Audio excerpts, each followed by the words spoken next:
Every now and then I get sent a video that is so comic book evil-like that I doubt whether or not the video is real, so I have to research it. And it turns out that it's real. This gentleman is by the name of Tim Garner, an Australian estate CEO.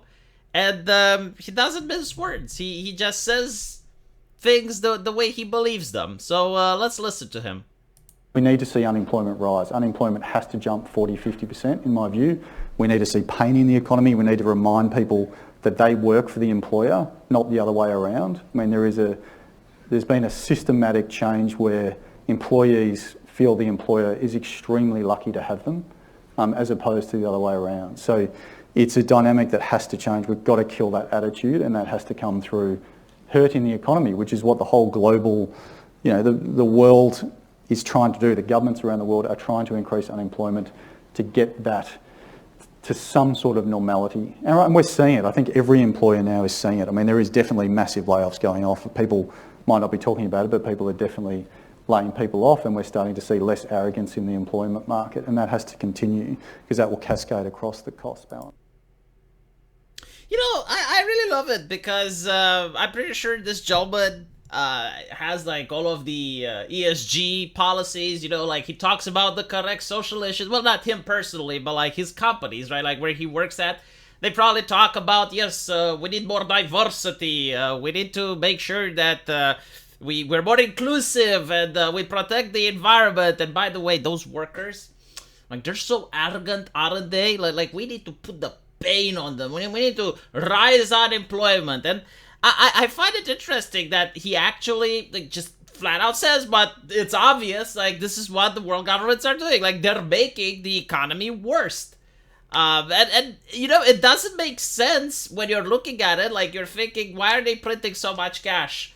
Why are they doing this? Why are they? It looks like they're incompetent, right? But if you're looking at it from the other perspective, and the perspective is like people like this gentleman wants the wage slave, then it makes perfect sense. They're not incompetent. They're very competent at what they are doing. They're very manipulative. They definitely know what needs to be done. And it's true, like the quality of life during the 2016 and 2020 era was phenomenal. I mean, I don't remember ever living so well. Most of my friends were doing good.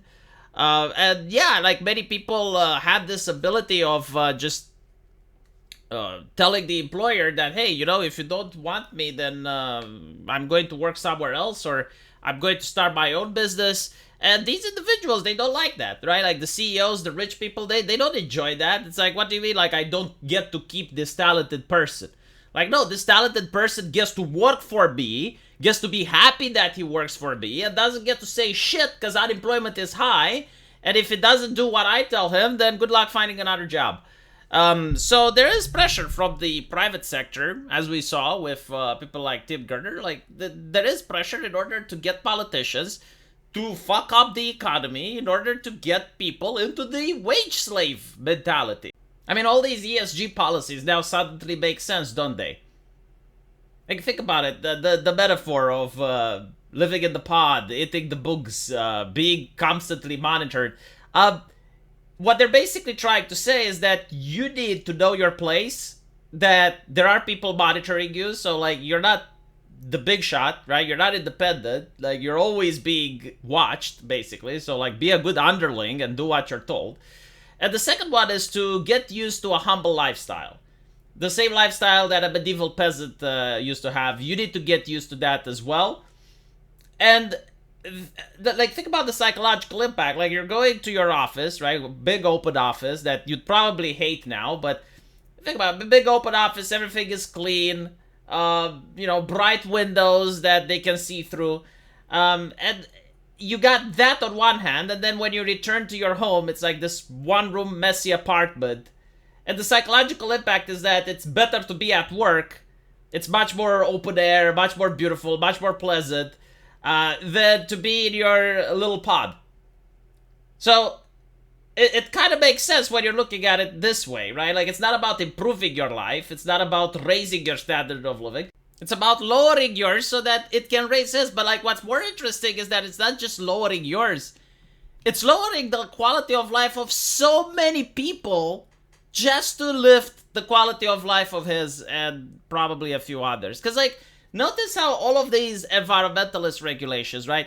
They're not applied to yachts in most cases. At least here in Europe, there's many countries that, like, do not, like, they actually exempt the carbon emissions of yachts. I find that to be very interesting. They don't seem to affect private jets. Right, so it's the absolute wealthy that get to maintain their lifestyle, while the impoverished have to be even more poor. Make the rich richer and the poor poorer, as Bernie Sanders like to say.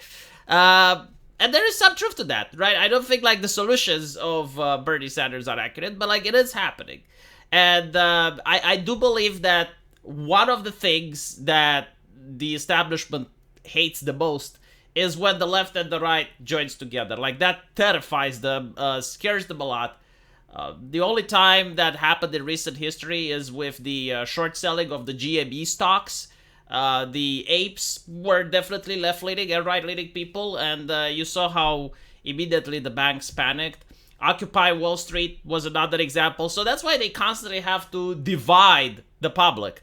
Amazon actually, I think like Whole Foods, which is a subsidiary if I'm not mistaken, realized that diversity makes it less likely for the employees to unionize.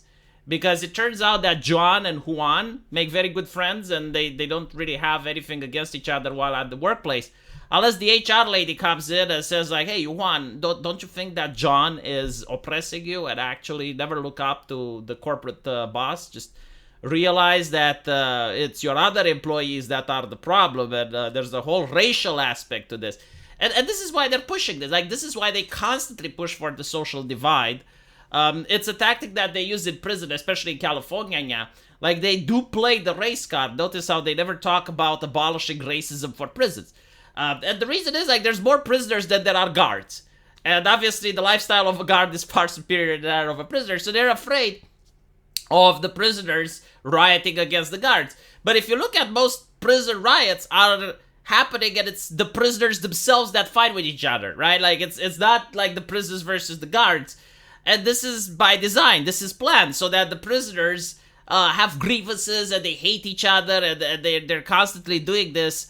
And yeah, I mean, it is what it is. It's quite sad that it's happening.